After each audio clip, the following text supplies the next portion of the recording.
গায়ে হাত দিলে কেন? তোমাদের চোখ নাই? তুমি কি দেখে চলতে পারো না?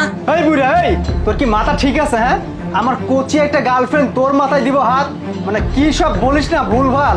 বাবা দেখো, তোমার গার্লফ্রেন্ড কোচি না দুধু খায় সেটা আমার দেখার বিষয় না। আমার মাথায় যে থাপ্পড় দিয়েছে এটা একবার সত্যি ঘটনা। কি ব্যাপার শান্তা, ওই চাচা কি বলতেছে এসব? তুমি কি ওই চাচারে হাত দিছো রে? না না, আমি কেন ওনার গায়ে হাত দিব? আর শোনো, ওনার মনে হয় স্বভাব চরিত্র ভালো না, এই কারণে আমার নাম উল্টাপাল্টা কথা বলতেছে। আরে বাবা, কি যুগ জামানা আসলো রে! এই আমি একটা বয়স্ক মানুষ, আমার মাথায় থাপ্পড় দিয়েও মিথ্যে কথা বলতেছে। এই শান্তা চলো তো। সব যত সব ফাউল লোক, আর একটাবার যদি ভুল ভাল কিছু বলিস না, একেবারে থাপড়ে কান দুটো লাল করে দিব। শান্তা চলো। কি হেল্প? এই মেয়েটা মনে হয় কোনো বিপদে আছে। তাছাড়া তো এত